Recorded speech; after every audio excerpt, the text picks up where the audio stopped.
Monday, it's the very latest ITV News.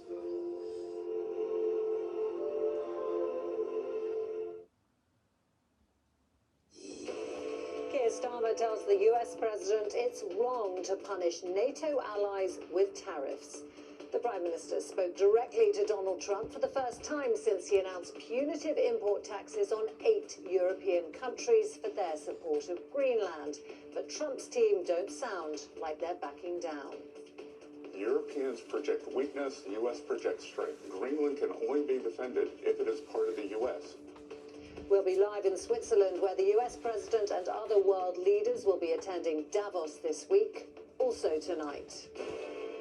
And another one, Andrew Rossendale becomes the latest Tory MP to jump ship to reform. And Joy's made a move. Oh, what a goal! The Africa Cup of Nations final descends into chaos before Senegal clinch victory in an extraordinary match.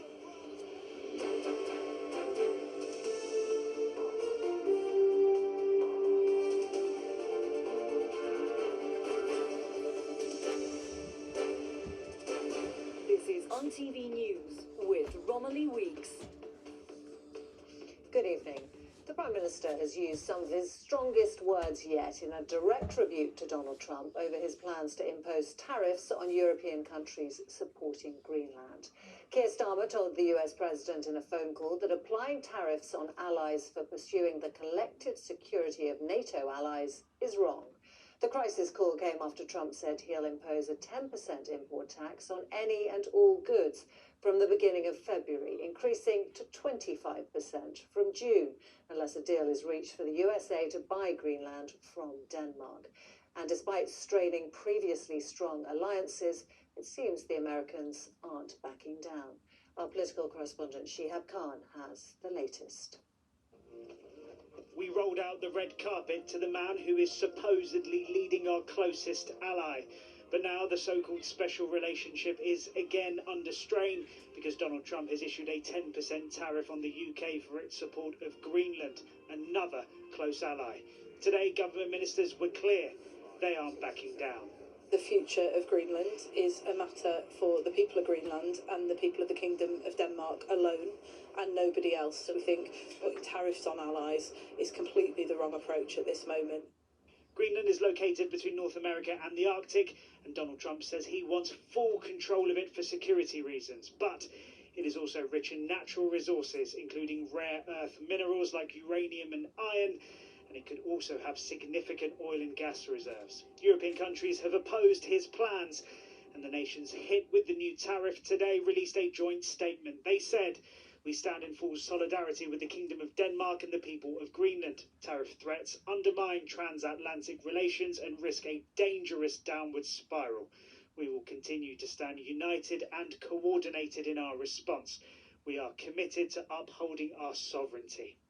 The Prime Minister has spoken to Donald Trump today to reiterate the UK's position, but it appears that hasn't changed much in the US. The Europeans project weakness, the US projects strength. Greenland can only be defended if it is part of the US, and it will not need to be defended if it is part of the US. The tariffs are initially set at 10%, but could rise to 25% in June if President Trump doesn't get what he wants. For Britain, it will impact the export of goods to the US. Our three biggest are machinery and nuclear reactors, vehicles and pharmaceutical products. Experts warn the tariffs will have huge consequences. For some companies, there will be direct costs which have to be met from new tariffs. But even in the other case, where it's US consumers or businesses picking up the tab, this means lost orders, higher costs and lower margins. For now, diplomacy will take centre stage as Europe once again seeks to persuade an unpredictable American president to change course. She had not a great deal of detail from Number 10 about this call with Donald Trump. What can we read into it? Yeah, there wasn't much detail in there at all. The Prime Minister had a phone call with Donald Trump. He also spoke to a range of world leaders. That tells us that diplomatic process has begun. Those conversations are happening. I suspect they're all walking a bit of a tightrope as they try and figure out the best strategy here, which is why we're not getting too much detail. That won't be able to go on for too much longer. We haven't heard directly from the Prime Minister. We haven't heard directly from Donald Trump since European leaders have issued their statement. As we head in to the next week or so, they will be appearing in front of television cameras. They will be doing things across the course of the week where both the US President and European leaders will be asked. We'll get a better idea of where everyone stands. The strategy here from all of those countries that have been hit with those tariffs is try and get the President to change his mind as soon as possible. We'll see where that goes. Thanks, Sheehan. Donald Trump will lead the largest ever US delegation to Davos in Switzerland, where world leaders and the business elite will meet this week, and where the president will also meet NATO Secretary General Mark Rutte. And our economics editor, Joel Hills, is in nearby Cloisters. Joel, just how bad could these tariffs be for the UK?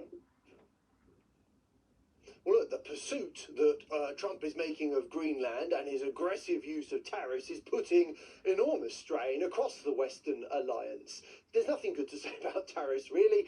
Taxes on imports put up prices, reduce trade, and slow economic growth. And President Trump has lifted tariffs to a level not seen since the 1930s. Now, so far, there's little sign of serious damage, but there's little evidence, too, that tariffs are actually leading to a boost to American manufacturing that Trump is promising. All of this is of deep concern to the UK. The Chancellor's flying in here on Tuesday. She had been hoping that all the trade agreements that were signed last year would have restored some semblance of order. If Trump goes ahead with his threat, it will act like a brake on the British economy. At the time, the government is desperately trying to revive it and lift living standards. But it's not just a problem for Britain. European leaders are trying to work out how to handle Trump when he flies in. No one wants to jeopardise trade with the United States, and everyone recognises that Europe is still heavily dependent on American military power, not least in Ukraine. So far, the tactic has been to placate, to appease, to flatter President Trump, and yet he still behaves in a way as if he feels able to tear up the rules and impose his will on countries who are notionally supposed to be his allies at the very least. This is very, very difficult. Tonight, the Financial Times is reporting that the European Union is considering retaliation, either with tariffs of its own or by restricting access to the EU for some American companies. The hope is that Trump will back down. Also keep an eye on the markets tomorrow morning. Remember, last April, Trump's tariffs fell foul of the bond and the stock markets, and he was forced into retreat. Right, Joel in Switzerland, thank you. A high-speed train has derailed and crashed in southern Spain, killing at least 5 people. The evening train between Malaga and Madrid crossed onto an opposite track and collided with an oncoming train, according to the Spanish rail operator Adif. Emergency officials said the crash killed at least 5 people and left 25 others severely injured.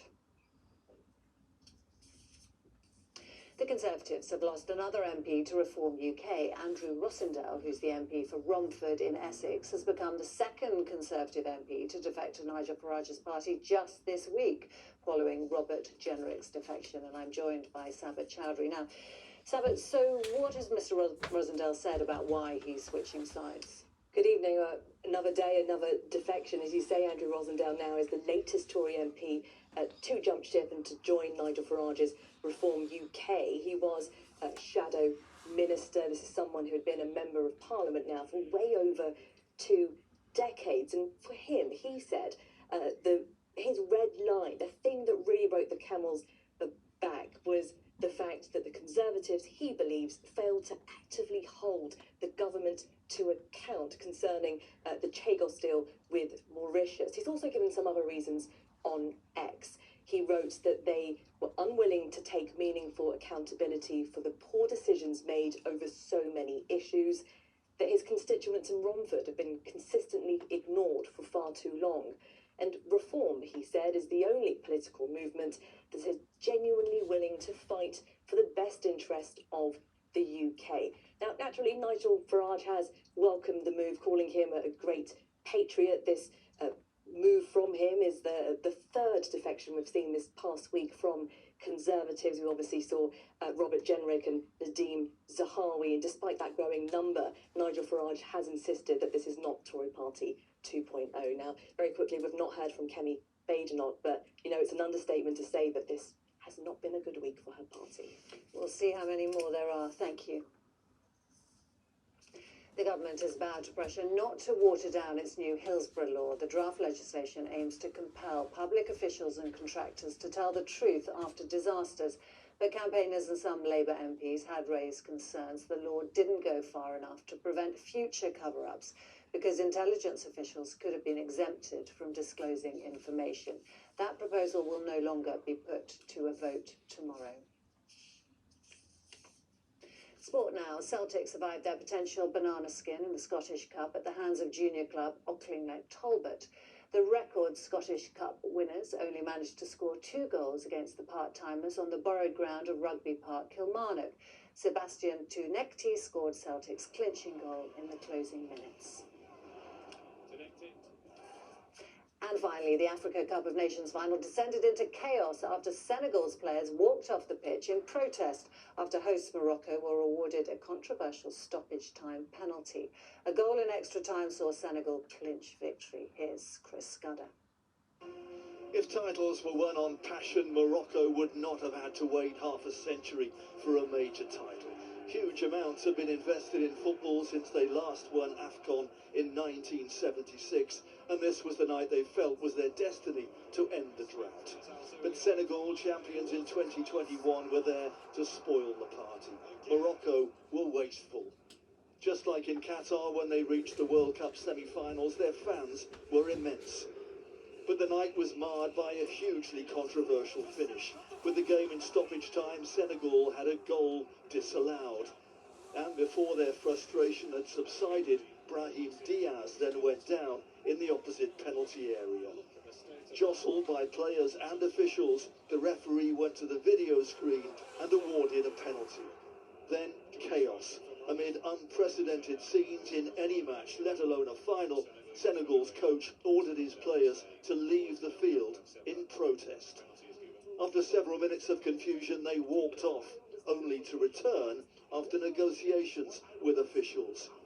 Stepped forward Diaz to win the trophy for Morocco, but incredibly, his penalty was one of the worst ever seen in a major final. Senegal felt it was justice served, and before Morocco had recovered from the shock of the miss, Pape Gueye scored a wonderful goal to decide the final. A match that'll be remembered for all the wrong reasons. Senegal won it, but football was the loser. Chris Scudder, ITV News. And that's it for tonight from me and all the team here. Good night. Have a very good evening.